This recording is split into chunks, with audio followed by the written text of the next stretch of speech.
Sendulo esamukela isiva ngelinge nceku Mvelase. Ngikhuleka kuwe Qudeni Mvelase wena owavela enyandeni imikhondo kaMabaso.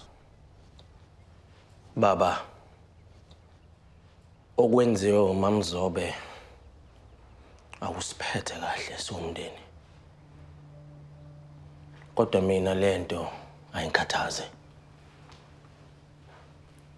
Qudeni ngizocela ke Mvelase ukuthi noma ufisa ukumjezisa uMamzobe ngicela ungayithatha impilo yakhe. Ngoza.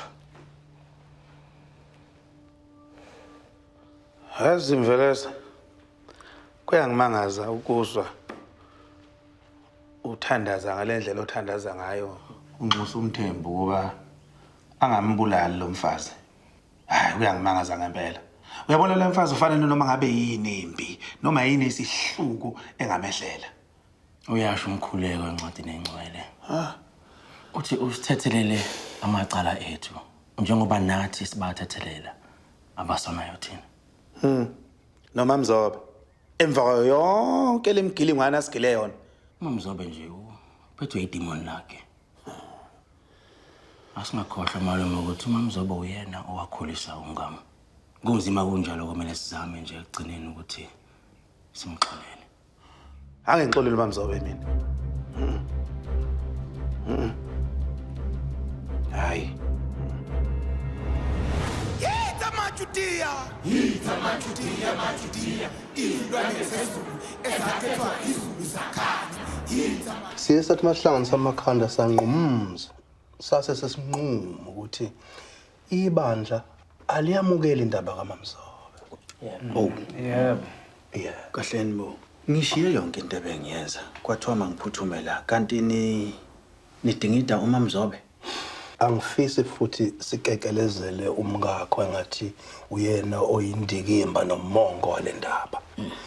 Ibandla elikhandlekile kulezi insuku khona. Ilapho nje. Siyacela awathwayo. Ndoda amadoda.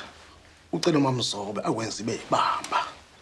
Ukuze leli bandla lingafi phakathi siyacela. Nahlangana ke madoda. Nathi mase nihlangene nase niyavumelana ngalokho enivumelana ngakho. Nibe ningazi kahle ukuthi umuzwa wami unjani ngoMamzobe. Khondlo lolu daba lumayelana nezimiso zebandla. Asikhulumi ngemizwa yethu lapha sikhuluma ngeinsizi wona uhambile noMvelase Khondlo. Sinenkinga madoda.